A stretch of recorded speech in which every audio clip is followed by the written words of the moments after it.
Thank you very much. I'm Hubby Jenkins. This song's called Parchman Farm Blues. Comes from a guy named Booker T. Washington White, who went to Parchman Farm for being too good at fighting, one of the early work farms that created convict leasing, all that good stuff. Goes a little something like this.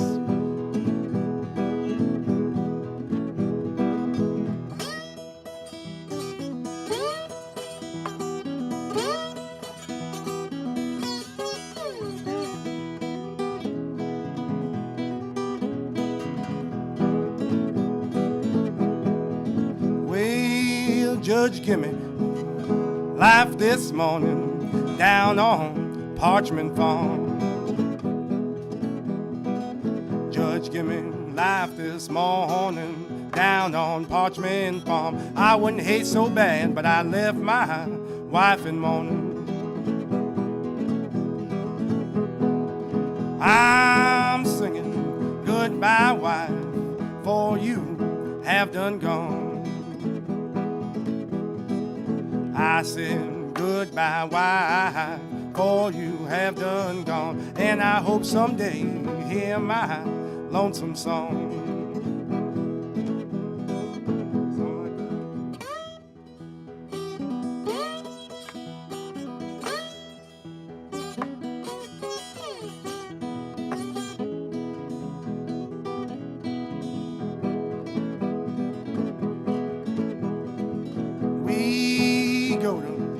In the morning since the dawn of day.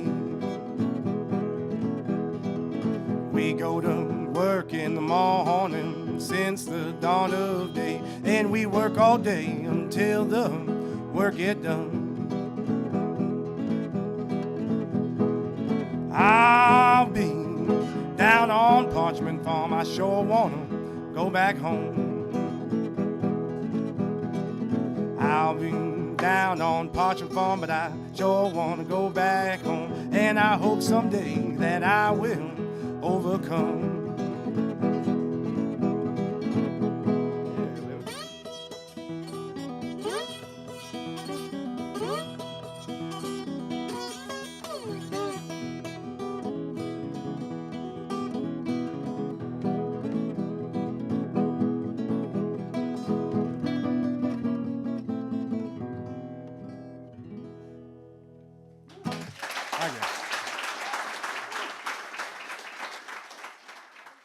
Josh and Jim, who's your person? Oh God, we didn't pick one, did we, John? I don't even speak. We chose John Hawkes, and as Josh put it, the writer, not the actor. Yeah. The man that all of America can't stop talking about. Yeah. John Hawkes. The fabulous writer, John Hawkes. And part of the reason we chose Hawkes was we thought teaching would be an interesting theme. And he was my instructor at Brown, and was one of the, how to put it, one of the most interesting and weird guys I've ever come across. And I feel that way about Jim, yeah, who was and also so my there's a instructor. real Who was thing. your instructor? So Right. this is changed. So Yeah. it's so All you guys are like Socrates, Plato, and Aristotle. That was, He said it. that's exactly the analogy I would have drawn. I see. Yeah, exactly the analogy I would have drawn. And where to begin with Hawkes? Maybe the first thing you should know about him is that when SNL did that skit with Bill Murray and Gilda Radner, the Whiners. I thought you were going to say SNL did a skit about John No, Hawkes. And I well, thought, it boy, turned it's out they gotten did so much more because the literate. Whiners, that skit that Radner and Murray did was channeling Jack's voice exactly. And what John Hawkes would do when he didn't like something is he would intimidate the out of you by essentially going, "You wrote that story? What were you thinking writing that story? I tried to read your story, but it was just, did you mean for it to be that dull? I was just curious." You know. And the other thing that I absolutely loved about him was, he was very self-conscious about his persona at a time when an esoteric writer in America could have a public persona. And he would become more like the person you teased as you teased him. And one of the things he prided himself on was knowing absolutely nothing about popular culture, nothing whatsoever. And so this would take the form of almost anything. You know, you'd say, somebody would make a reference to Mickey Mouse, and he would go, wait a minute, do we all know what that is? You know, and you'd be like, come on, Jack. And he'd be like, no, is there a mouse that I should know? You know, that kind of thing. And you never knew how much he was putting you on. But mostly he wasn't. And I went to a tutorial with him at one point, and my story was about a boy who discovers he's playing football for the Minnesota Vikings. He's quarterback, his mother's the fullback, and his father's the coach. And his father is making the son run the mother into the line over and over and over. And the line is, and the woman is taking this fearsome beating because she's playing Pittsburgh Steelers and blah, blah, blah. And Hawks brought me in, and he's like, I love this story. The psychodynamics are so interesting, and it's so evil and cruel and funny at the same time. And he goes, and this game you've invented, this crazy game with its own logic. And I'm sitting there going, am I going to just take this? And so finally, I had just enough integrity to sort of go, come on, Jack, you've heard of football. And he goes, is this football? He goes, but you've added so much. When they cross the goal line, they kick an extra point. They never explain why they kick an extra point. You just get an extra point. I was like, you've got to be kidding. He goes, no, it's amazing. Well, you know, just looking at the work, you wouldn't be surprised. I mean, the work is esoteric, and it is full of stuff that it's not easy to access. It's not easy to access. And in fact, over and over again, you would talk to him about his work. And, he's considered a fabulous. You talk to him about his work, and you would go, I love that part that's so weird. And he goes, why is that so weird? And he thought it was straight up. He was just straight up realism for Jack. That was the way he negotiated the world, essentially. And so he would just, that was essentially the way he presented himself. Did you have to write something that he got for him to be a good teacher? Well, that was the other thing, right? Because I was at that point writing this sort of dull naturalist stuff about incredibly sensitive and intelligent young boys from Bridgeport, Connecticut, who were secretly much more adorable than they first appeared. And he would give this, he would literally sigh as he was teaching, so he would go, he'd be like, yeah, so we're talking about Jim's story again, but what he would do, which was so wonderful, was he would seize on anything weird inside the story, inside the ordinary. And in that way, he was sort of teaching me about the value of strangeness and also the value of intuition. And so he would be just sailing along, bored out of his mind, clearly. And then he would go, but this moment when he's talking to his mother, he puts his finger in the ashtray for no reason and licks it. And I go, is that not normal? He's like, no, it's not normal. But then he would, he would remind you over and over again, that old Hitchcock saying that, the one thing that scares them the most about Americans is their certainty about their normality, and Jack would always remind you, you're much stranger than you thought, and that was good news. Yeah. You weren't quite as dull as you imagined you were. Did you see any of that kind of pedagogical method filter down through Jim? Was there any pedagogical method filtered down through Jim? There was a lot, actually, yeah. I mean, I think that what Jim would do was to take a story and teach you how to read it very closely, so that you got a better sense of what it was you were doing, because most of the time we were not in control. I mean, we were 22 or 23 or 24, just starting out and not really knowing what we were doing. And so he would take you through the story, and he'd prepared by reading the story 3, 4, 5 times. He knew it better than you did. So he would go through it. You had only read it twice. Because, yeah, I mean, I couldn't bear to read it. So it actually became a much broader conversation in the workshop than just the work that we were expected to turn in, or that we were hoping would be good and would be met with, opprobrium and applause. He was teaching us aesthetics at the same moment in time. So I think actually that's, when you have a teacher like Jim, you are getting more than just sort of like a lecture in craft. You're getting a sense of what's working and what's not from a very close perspective. I never saw you actually take a kind of aesthetic judgment about one thing or another, that the weird was better than the realistic. It was on its own terms, and almost without exception, you found what the flaws were in both the weird or the surreal story and the realistic This is story. why I usually dine alone. Yeah, probably. Without exception, I find the flaws. But did you? I mean, Hawks was a great teacher for you, obviously, yeah. and you speak about him with mockery and affection, the perfect combination. Did you consciously try to employ his teaching techniques when you had students of your own? Did I consciously try? No. His teaching techniques really did require, in some ways, an extraordinarily thick skin. It required. On his part or on the student's part? On the student's part, Jack, everything bounced off Jack. He'd be like, "Jack, you're wrong." And, well, whatever.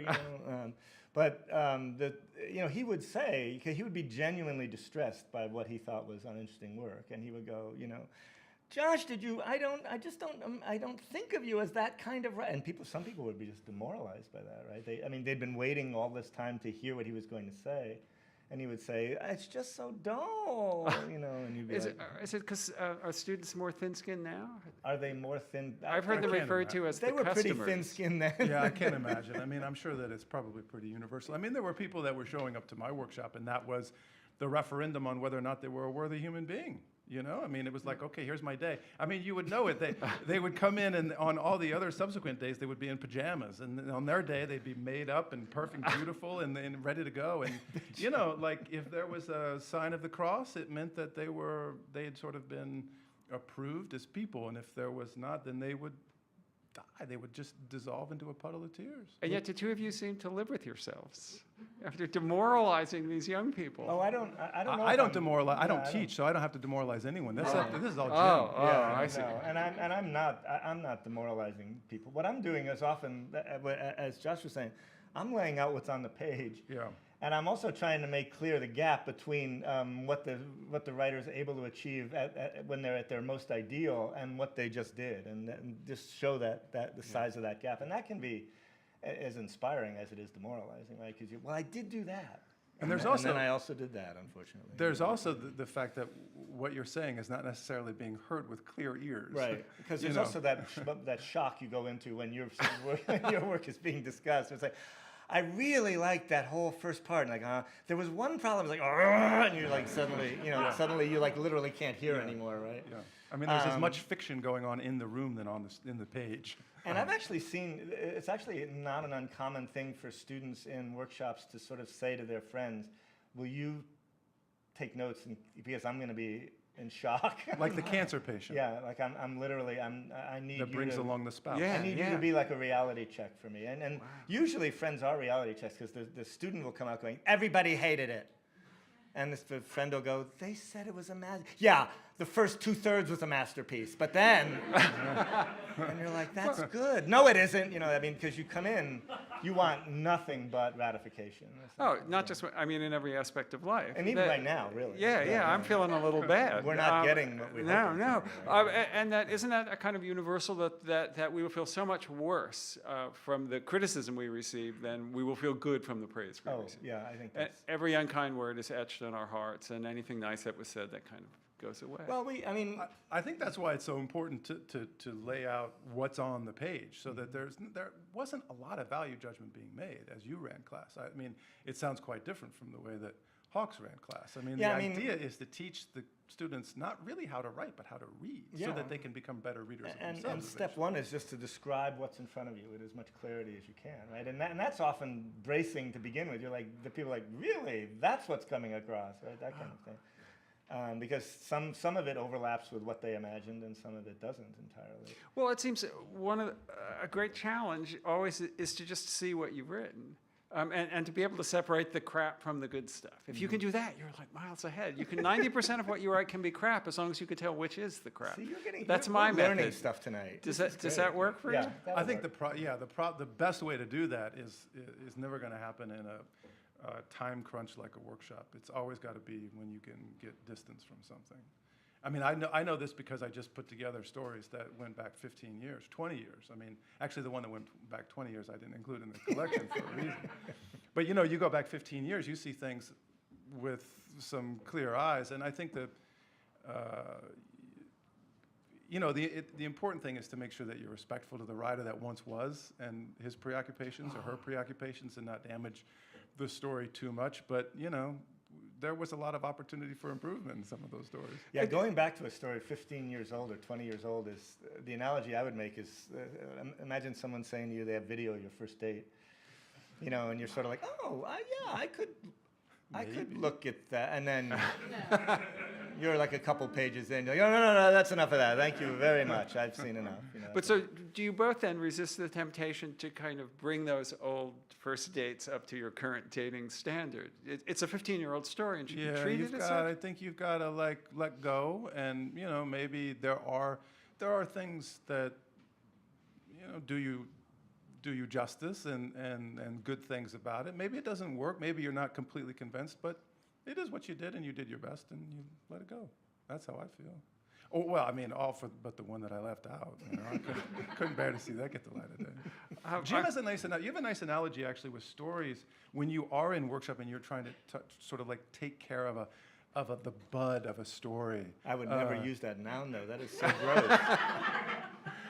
I wonder what I did say. You said something to the effect of, like, I was like, Jim, you know, I workshopped this story with you. Why didn't you tell me it was so awful? I've had to go back and revise it for this collection. And you said, well, you know, I saw this nice little. It wasn't a bud. It was a tree. It was what's the word for a baby tree? Writer. Sapling. Did somebody say that? Sapling, twig. Where are we Sapling. going with this? And you were like, where's the tree swing? You weren't expecting a tree swing on a sapling, and that's what you were saying. Like, I was sort of expecting not only to have the giant oak with the tree swing. Is anybody following this analogy? Because You I don't got to tell you, remember I'm this? lost. No, and in fact, I think you were dealing with hawks at this point. I'm pretty sure. Well, I think we've completely lost control of the metaphor, and yes. before someone gets badly hurt, I think we should take a minute, and we'll be right back. Okay. This song is in the key of D, in open D. You can tell your friends. It's by a guy named Mississippi Friend McDowell, and it is the story of the African American diaspora in 3 verses. You're welcome.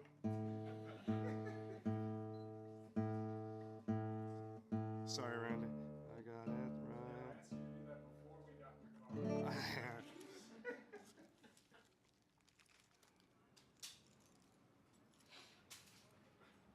And it's going to be a little bit louder with these finger picks on.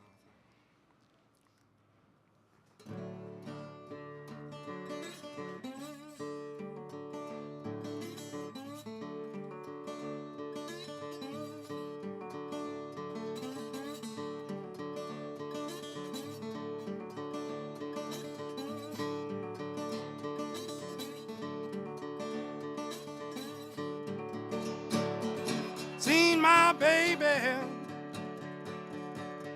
get on down that long Frisco line. Lord, I seen my baby get on down Frisco line. Lord, I seen my baby get on down Frisco line. Whoa, Lord.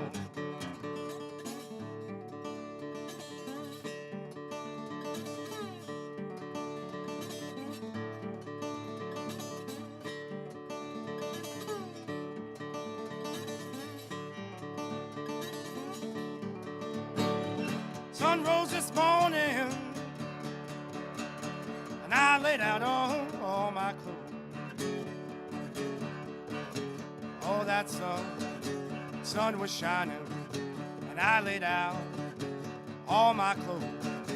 Hear that voice kept on talking, Lord, I hear that voice kept on talking. What you saying? Oh, Lord, calling me.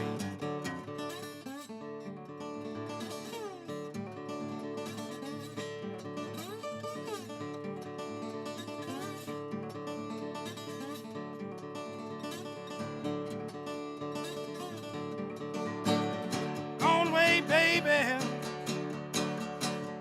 Don't you wanna go? Oh, I'm going somewhere I never been before. Say now, baby, don't you wanna? Oh, I'm going somewhere I never been before.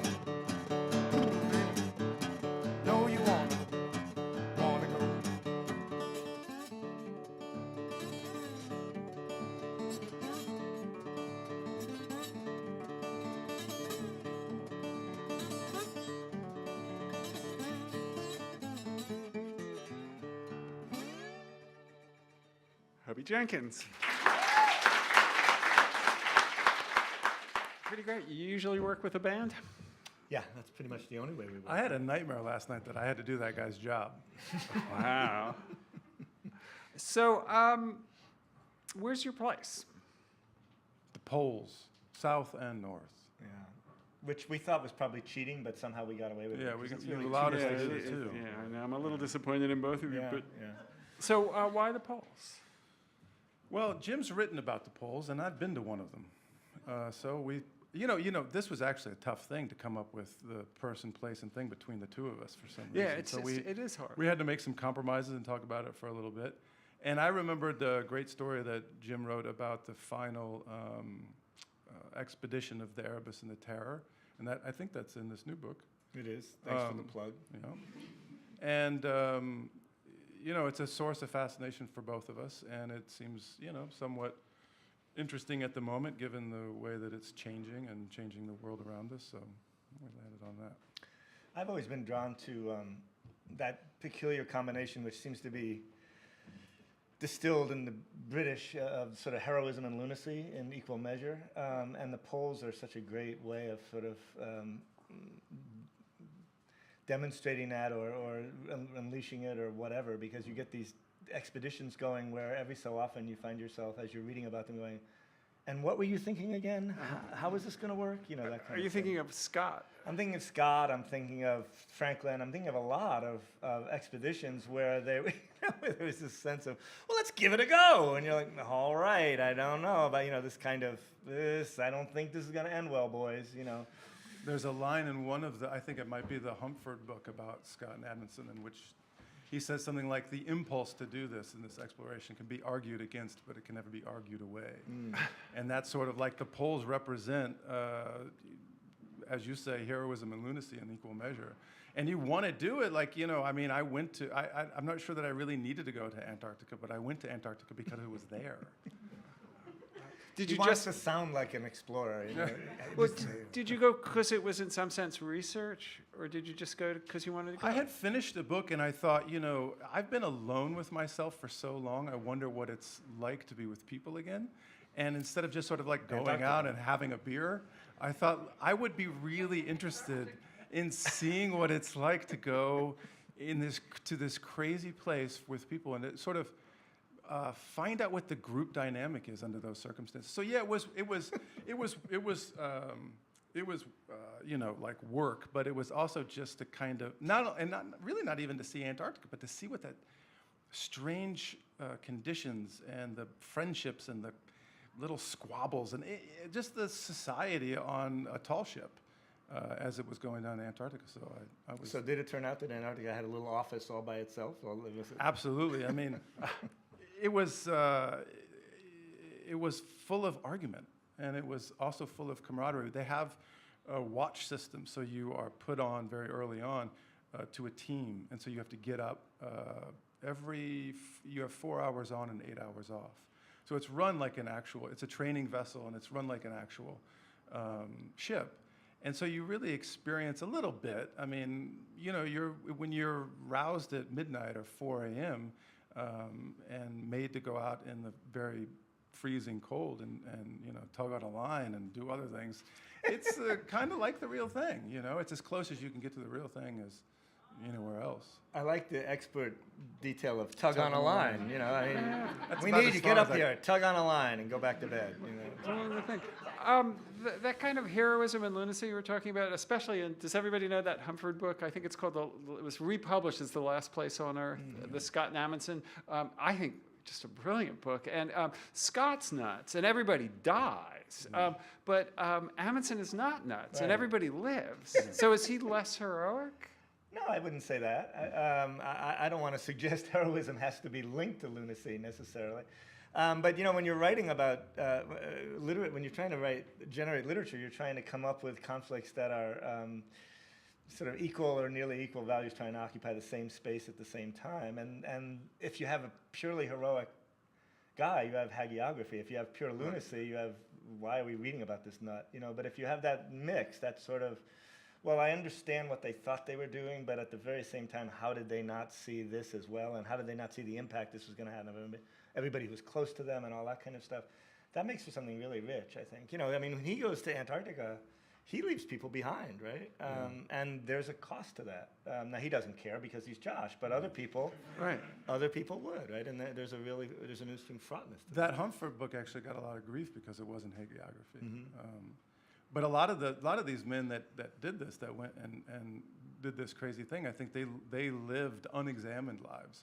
And the interesting thing that happens when you write about them and you read books about them is that the people who are writing about them, as writers, are very awake, aware people, and so they sort of apply, an examined life to these people who are living in ways that are, either deluded or lunatic or whatever it may be, and it makes for, extremely interesting narratives. This is what happens, I think, in the stories that you write about in the Arctic.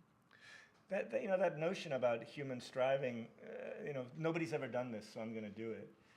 There's a heroism that we respond to in that, but there's also an inherent stupidity to it, right? So I also did a story about Polish winter mountaineering, and the Poles would, they go, well, anybody can climb K2 in the summer. Right. Let's try it in the winter. And you're like, okay, yes, no one's ever done that, and that will be another kind of achievement. I think of it and as, they're like, well, we're gonna lose Christoph, but we can live with that, that kind of thing. it seems very un-Jewish to me, in a real way. That in the arbitrariness of the quest, in the perverse relationship with pain. The pain is built into all this stuff, right? That's why they're doing it. It's not despite the pain; it's because of the pain. Well, you don't want to flatten it out into them being masochists, but they certainly believe that the striving is going to, winter mountaineering is all about, in some ways, getting through the agony, essentially. Right. Yeah. I'll tell you how I get through the agony. No agony. No agony. You avoid the agony. No That, agony. But I think of that as that there's a reason that Jews are not represented among winter mountaineers. Also, for a long time, I think cycle racing, the same thing. It's all about it's not just masochism. It's more complicated than that. But it's very much about a just good relationship sense, with I think, pain. right? Well, even now that we have extraordinary modern conveniences and luxuries, this was a really rigorous trip. There was the cook, whose name was Eric, had cut himself rather severely while he was peeling potatoes. And as it turned out, all of the pain killer had expired. And so he had to have stitches by a guy that was a doctor. Like philology, but still. Right out there, and in the open, we still faced consequences to doing this ridiculous thing. So there was still a kind of senselessness to it, an irrationality that applied even today. Why do this thing? And did your loved ones, in fact, ask you that very same question? Oh, sure, yeah. And I started asking it pretty quickly after we set sail. Once Josh was tugging on that line, I he was like, what am I thinking? How do I use this thing? How do you even tug? I don't even understand. The first night that we were off, we hit a low pressure system, and we had all loaded up on an enormous pasta meal. And I tell you what, it was like 4 a.m. and the whole lot of us were out there spilling our guts. And I remember the guy that was my bunkmate came up, and I always thought that the term "the man is green" was a metaphor until I saw this guy right out of the gills, and he didn't get out of that bunk for the next 5 days. And when we headed home, he just took right to the bunk. It was still as could be. The water was still as could be. And he just nope, we're heading home. I'm going to the bunk. And he never got out. But on the last day, I remember, he did come out, and he did exactly what I said. He looked around, he saw a line, he picked it up, he tugged on it, he was like, this is not for me, and he went right back to that bunk. So it is an examined life. He never did a single watch. People hated this guy. You can hear the bitterness, can't you? I can. You can hear the bitterness. Do you want to call him now? Yeah, Because we could mind. talk to him. Was he Jewish by any chance? Do you think, you didn't go to the polls before you wrote about the I did not go to the polls. I'm sort of halfway between the two of you, essentially. I thought, I'm not going to the polls. I'm going to write about the polls. Is it important? So it's not important that you actually, this kind of research, this kind of write what you know stuff? Wow, that look, sorry it's not TV, that look of utter scorn That was great. Did I give you? Let me Yeah. see, let me see No, utter scorn. Not me personally, I hope, yeah, but this idea just seemed ludicrous to you. Well, I tell you what. I mean, I had read this. There's a great book by a woman named Sarah Wheeler who wrote about Antarctica. It's like, I think she spent 7 months there, and she wrote a beautiful book called Terra Incognita. And she was interviewing this guy who was an expert on Antarctica, like knew all the facts. He was a real scholar. And she asked him toward the end of the interview, "Have you ever been there?" And he said something to the effect of, "Why would I need to go to Antarctica?" And she goes, "Well, you're such an expert." He goes, "I have an Antarctica of the mind." And it, like at the time, it was like, His wife was like, "You got that right." I really, I mean, even though I went to Antarctica, I really get that. I mean, you have to project, especially in a place that's so sort of blank and white. There's no human meaning to latch onto there unless you're surrounded by other people or you're on an exploration with a crew or something like that. Like you don't really need to leave. I don't know why I really went, to be honest. I guess it's just I'm a belts and suspenders guy or something. But, I mean, I'm not sure that I got anything out of Antarctica per se, but I got an enormous amount out of the way people interacted with one another. And that's what's interesting both about that golden age of exploration and all the narratives that come out of it. So you don't tell your students then you have to go and you have to do your research and you have to learn about the place? I don't tell them they have to, no, but I tell them that they should. need to do their research and they need to learn, yeah. But not directly. How they go about that is up to them, and many of them do go, and and there are places I've gone. So for the last novel, I wrote about Warsaw before I went to Warsaw, but eventually I did go to Warsaw. But I like that order. Right? That you you chose that order absolutely, deliberately. Yeah. Partially because I don't know what I don't know until I get there, right? But as Josh was saying, you certainly don't need to, in order to write imaginatively about a place, you don't need to have gone there and sort of collected scraps of reality that you can show the person, right? Maybe especially about the poles, because Maybe especially about the poles are so much about projection and it's so much about delusion and the illusions that we have about what we're going to find there. I mean, it's interesting to see the ways in which they become sort of like hot again because there's whales to kill and get oil from, and then we get our oil from the ground, and so whaling goes away, and so Antarctica doesn't seem to be quite such an appealing place anymore. And then it comes back into play during a war, and then it comes back into play when we need it. And now it's maybe going to get the last laugh as it melts into the sea. But it's a projected sense of meaning that we give to it more than it is an actual place. I mean, most people will never go there. And also the absolutes that it sort of represents, you sort of run up against the limits of English in some ways. I mean, how many ways do you describe white? How many ways do you describe really, really, really cold temperatures? I mean, you really do discover that there are only so many ways of getting at some of these things. And then you're thrown back on a human experience again. And then you'll have some experience with phenomenon that can't be replicated anywhere. I mean, the blue that hides in icebergs is like, if I'm going to write about it, it'd be like the blue that hides an iceberg. There is no other blue like that on Earth. Right. And it just kind of takes the words out of you, the sheer experience of it. And it's a wordless place. I have, because I assiduously prepare, and none of it will I ever get to, of course. But I did want to read you just one thing, and it's these are books that take place at the Pulse. But there's in Bellows, More Die of Heartbreak. This is not a book that takes place at the Pulse, but there's a line: "A man who likes people doesn't wind up in the Antarctic." A man who likes people doesn't end up in the... Nope. What do you say to that, Jeff? I don't have much to say. I'm wordless. I mean, you're wordless. Yeah. Got right to the heart of that, didn't we? The most interesting experience I think I had actually was with a guide who sort of was in control of, this and that, and was an instructor for the rigging and the sailing, and she did nothing but talk.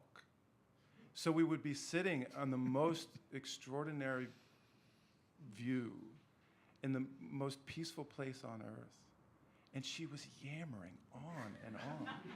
And I realized that she was my challenge. Like, she was the thing that I was here for.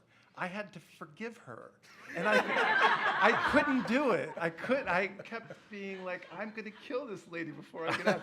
I can't do it. And so I was really like wrestling the whole time while I was there with this, and I think I came out okay. I think it was okay. I didn't kill her. You didn't kill her. Yeah. No, she hated me, I think. Yeah. I like to end the segment on a note of rage, and so we'll take just a moment, and we'll be right back. This was a love song I learned when I was in love that one time.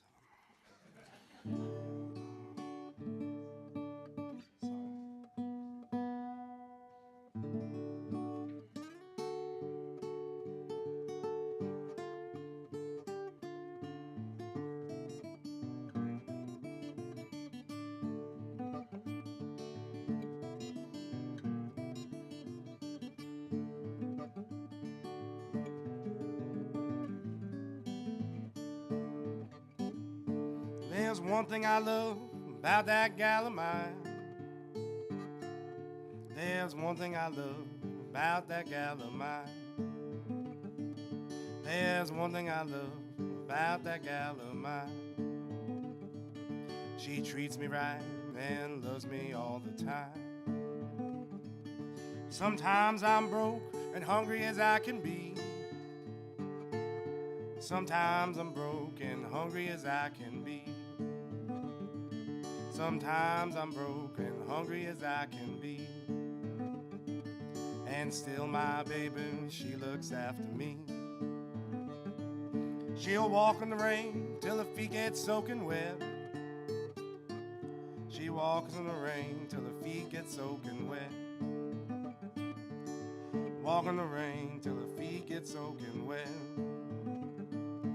And these are the words she says every man she met. Mr. Change a dollar and give me a lousy dime. Mr. Change a dollar and give me one lousy dime. Mr. Change a dollar and give me a lousy dime. So I can feed this hungry man of mine. This gal I'm loving one way all the time. This gal I'm loving, she's one way all the time. This gal I'm loving one way all the time. She takes the blues away and satisfies my mind.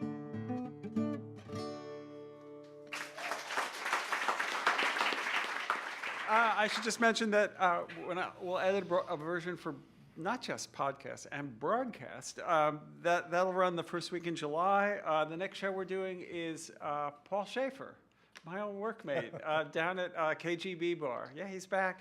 He'll tell work stories. And then this Icelandic artist and writer, Hallgrímur Helgason, mean anything to you? Sure. Me neither. It's not too late for me to cancel the Love show. him. Do you really? I don't know. Is it a him or her? It's a him. Helgason. Helgason. They're Iceland. All their last names are like that. So, come. So, what's your thing? The poem. Just The poem. It's broad. You can feel the crowd's dissatisfaction. Like, we show up for a thing and you say, the poem? You should explain how we did this. I guess it was because, I don't really know now.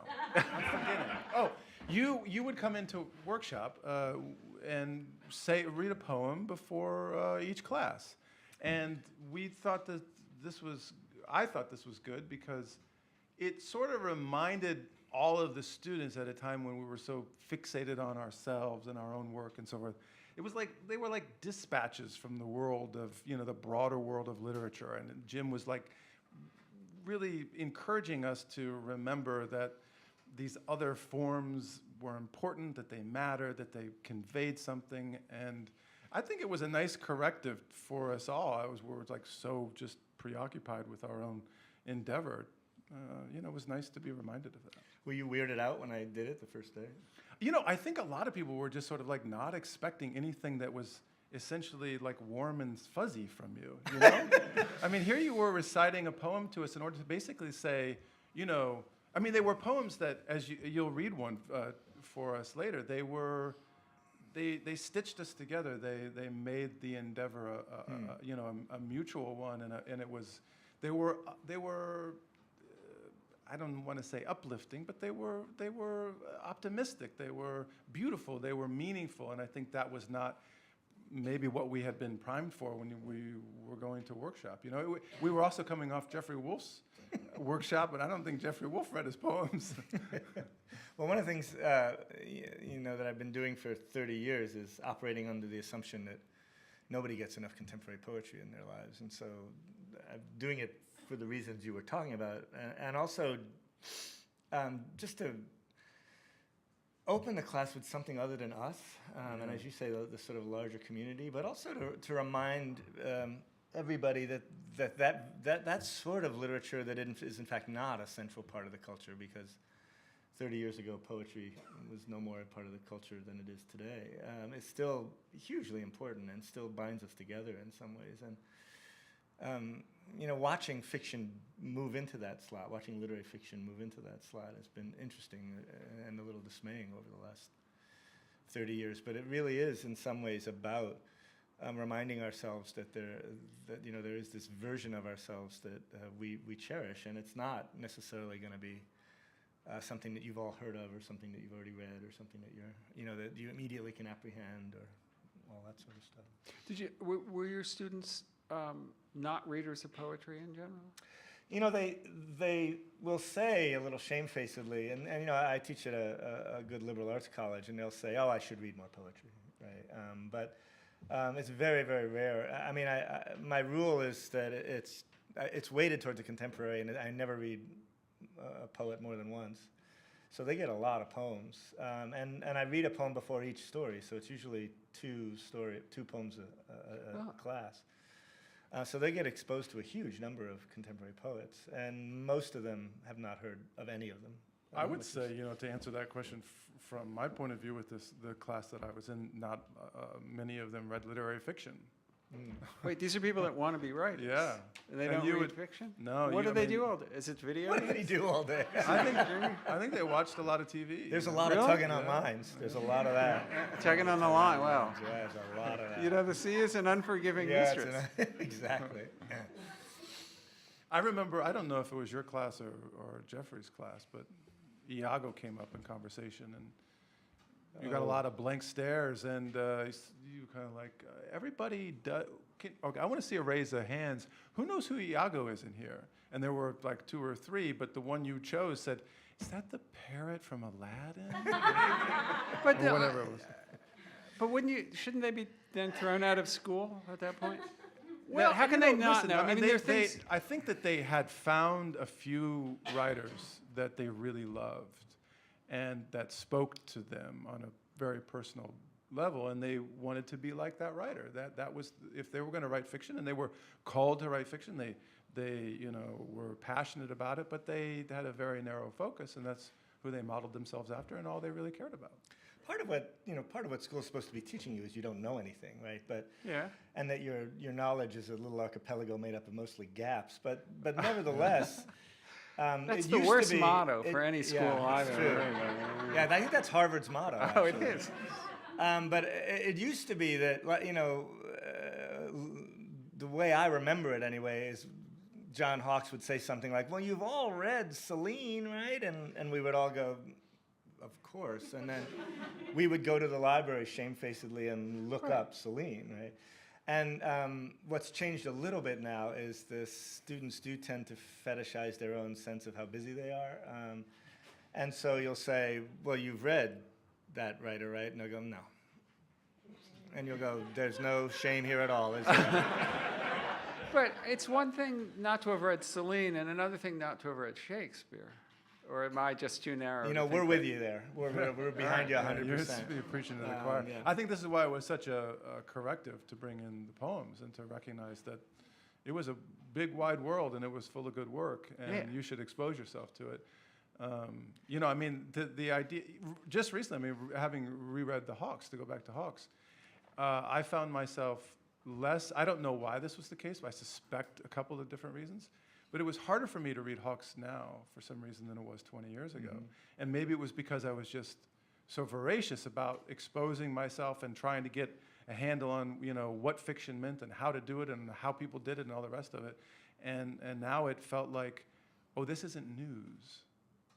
If I'm not reading the news, the Hawks is not the news. I mean, Hawks is very, very challenging, and his pleasures are delayed and delayed and delayed. And then they kind of break through and you feel like a shiver and you're delighted. But it takes great patience. And I think, that's the case with a lot of contemporary poetry, with a lot of poetry in general. But it is just as vital as news. And I don't know why exactly I had a resistance there initially. I mean, I got into it and I got into the rhythm of Hawks, and it was great to do that, but it was harder.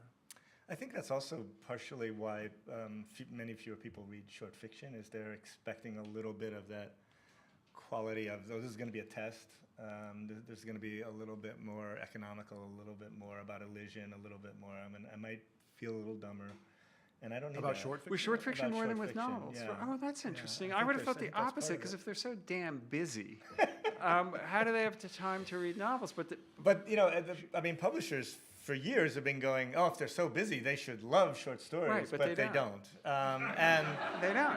And part of the reason they don't, I think, is that it is a little farther over on the spectrum toward poetry, which has that dread kind of, is this going to make me feel dumb kind of thing? Yeah. But part of it, too, and I get, the letters I do get, some of them say things like, that story ended way too early. And I'll say, oh, thank you. And they'll go, no, that's not a compliment. And often what they mean is they've invested imaginatively in this world, and having done so, they want this world to go on. I learned how Hogwarts works. I want 12 books now, right? And what I'll do is all of this world building, and then I'll go, we're finished. And they'll go, well, come on, so between the difficulty and the sense of this imaginative world being constructed and then ending, I think those are two mitigations to the pleasures that make novels much more popular.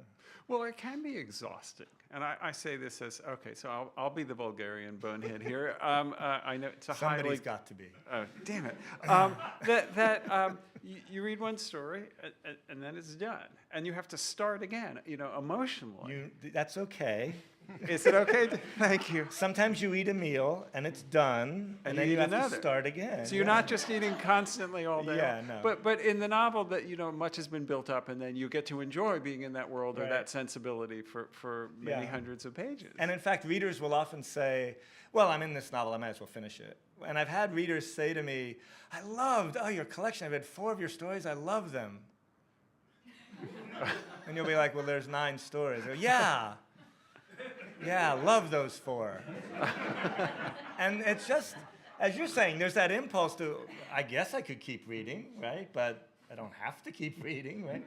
Whereas the novel, there's this pack rat mentality of, well, I already got into the novel, might as well finish it, that kind of thing. I wasn't whining. I know. There's also maybe like if you hit the 4th story or the 5th story and it doesn't do for you what the 1st or the 2nd or the 3rd What are you is, implying? you're more likely to Josh drop goes, it in than your collection. Yeah. Whereas you can hit, a number of dry patches in the novel, and for some reason it feels like, oh, I just got to get through this. I just got to get through this. I just got to get through patch, this so I get to the next true. thing. But again, I think it's partially that pack rat thing. I'm going to finish this, right? And they don't do that with stories. We're just whining at this point. You are a little. I know. It's wonderful. Isn't it great? You brought a poem. I did. Would you like to hear it? I would. Did that seem candid to you guys? I thought there's about 6 or 7 or 8 of my students in the audience, and I wanted to bring something that they have all heard. So this is a poem that goes back, I think dinosaurs ruled the earth when this was written. This is a poem by Thomas Lux, and it's called Tarantulas on the Lifebuoy. And I usually read it fairly early on in the semester, if I do read it. And I also started sending it around very soon after the election for reasons that might become clear. Anyway, it's called Tarantulas on the Lifebuoy. For some semi-tropical reason, when the rains fall relentlessly, they fall into swimming pools, these otherwise bright and scary arachnids. They can swim a little, but not for long, and they can't climb the ladder out. They usually drown. But if you want their favor, if you believe there's justice, a reward for not loving the death of ugly and even dangerous creatures, eel, hogsnake, rats, if you believe these things, then you would leave a life buoy or 2 in your swimming pool at night. And in the morning, you would haul ashore the huddled, hairy survivors and escort them back to the bush. And no, be assured that at least these saved as individuals would not turn up again someday in your hat, drawer, or the tangled underworld of your socks, and that even when your belief in justice merges with your belief in dreams, they may tell the others in a sign language 4 times as subtle and complicated as man's, that you are good, that you love them, that you would save them again. Thomas Lux, Lux. Check him out. Really nice.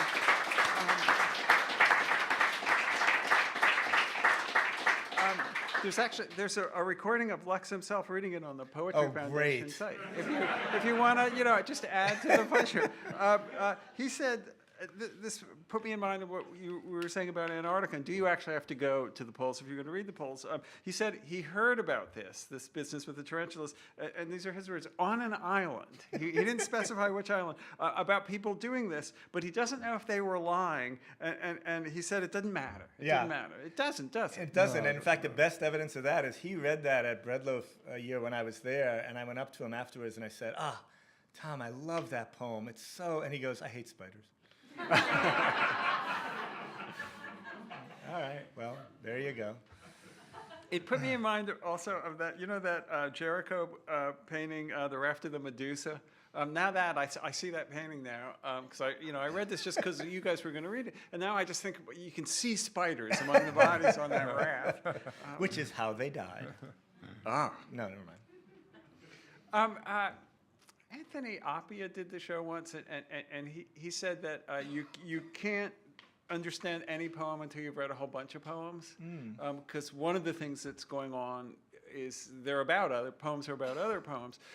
Do you think that's true, and is that also true of prose? Ooh, good question. Josh? I think so, yeah. I think books talk to books, There's no way in which you come out without having read a ton of books, and they influence the books you write.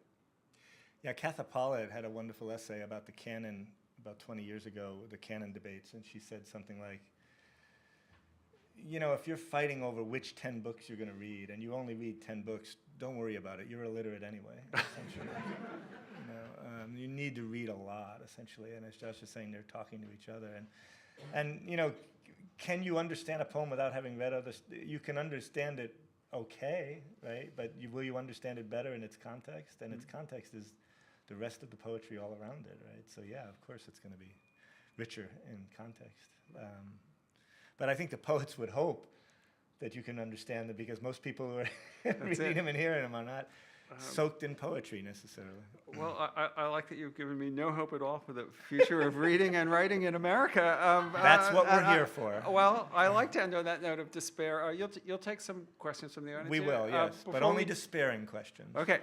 Yeah. Before we do, join me in thanking Hubby Jenkins, Jim Shepard, Josh Ferris.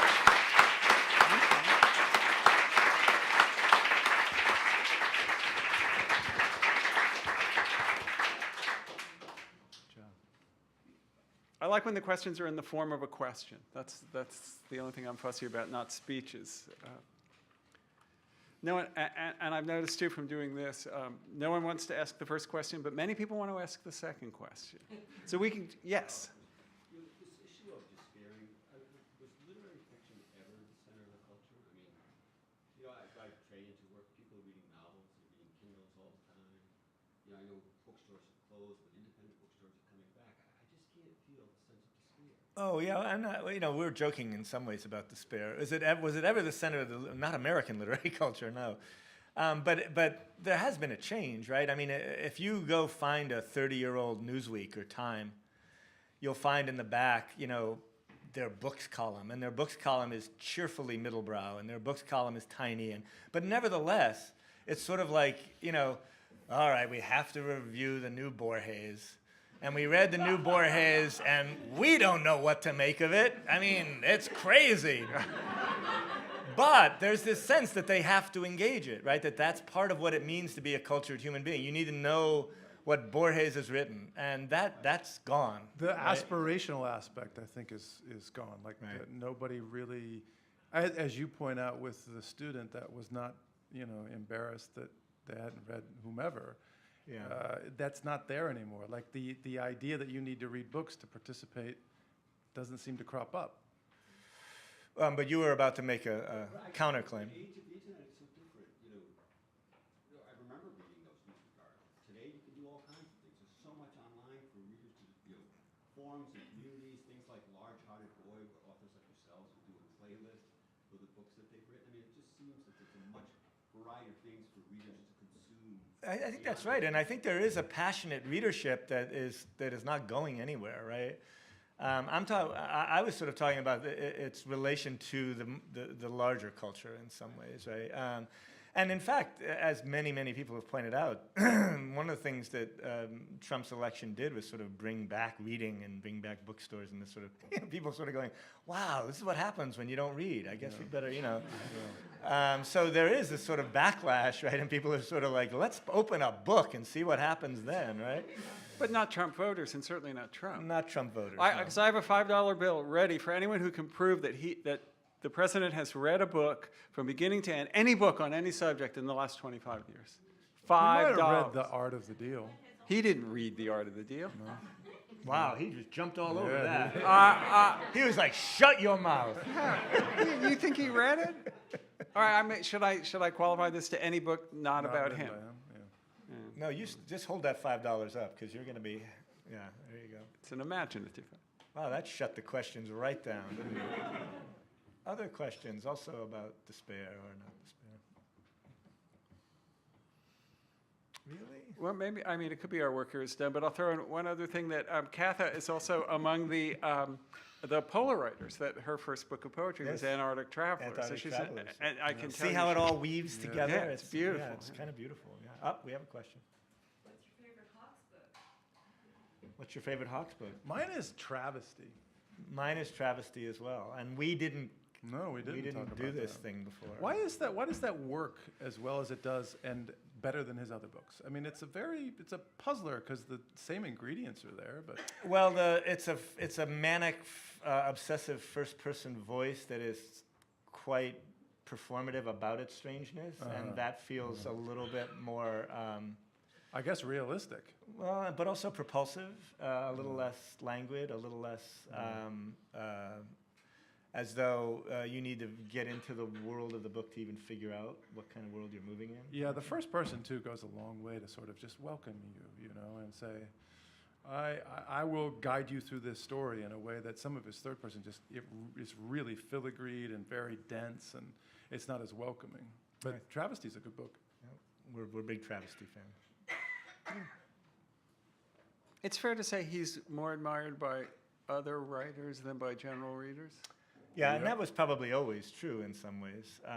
But that was also true of that whole movement, the Fabulous. Probably were all admired more by writers than they were, or people who wanted to write, I suppose.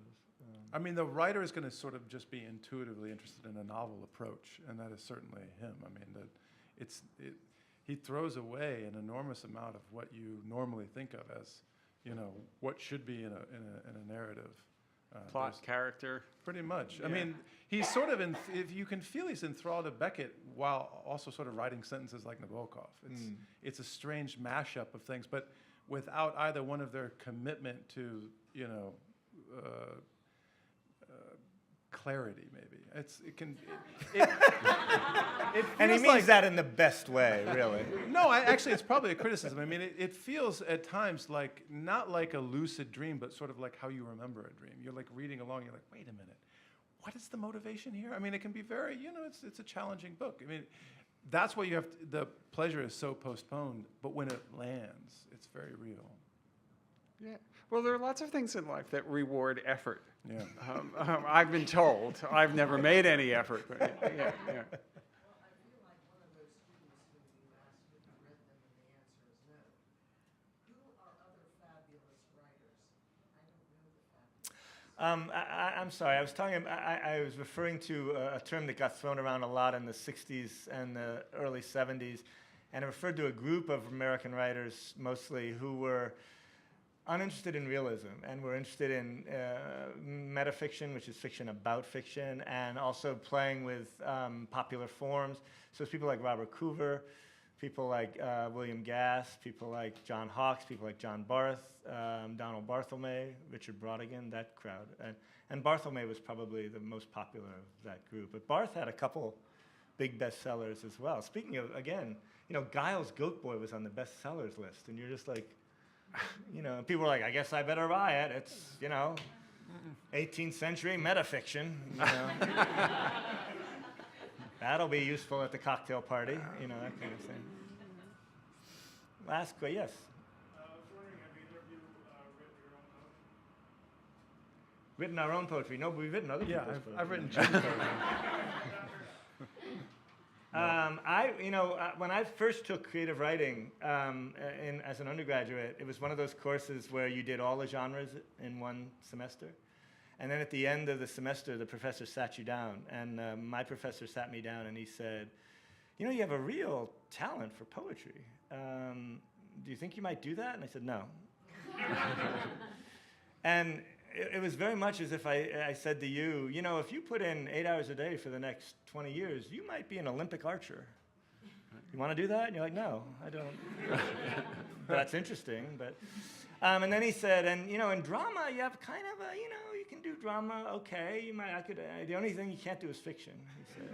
And I said, oh, that's too bad. And he said, do you think you'll take the poetry workshop? And I said, no, I don't think so. And he said, well, do you think you might take the drama workshop? And I said, no. And he said, you're not going to take the fiction workshop. And I said, actually, I think I am. And he goes, let's go over this again. And he walked me through it again. And I said, I think I'd still like to take the fiction workshop. And he said, I teach the fiction workshop. And I said, I know. And he goes, I don't think you should take it. And I said, well, should I not, really? And he was like, well, I'll show up, and if there's room, we'll let you in. And I showed up, I got in, there was room, and I'll never forget, I turned in my first story, and he sent the comments that came back with it began, as I said. Is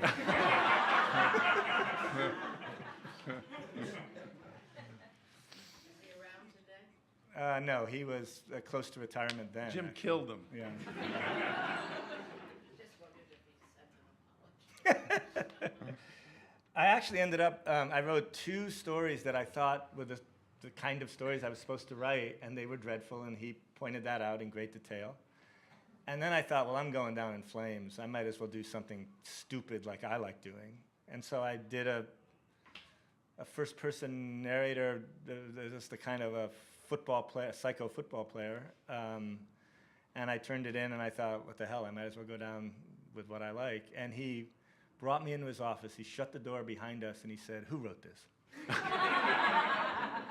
And I was so stupid, I didn't know I was being insulted. I was like, I did, sir, why? And he said, you wrote this? And it was a much better story. There you go. Follow your heart is what I'm saying. Yeah. One more? Was it- Last one? Make it a good one? The It's pressure's a unbearable. lot of pressure.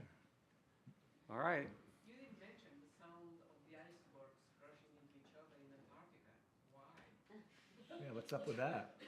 It's a good sound. I don't even remember if I remember. I don't think I remember. Did you have this your song. headphones in the whole time? Yeah. Is that- No, that lady was talking at me.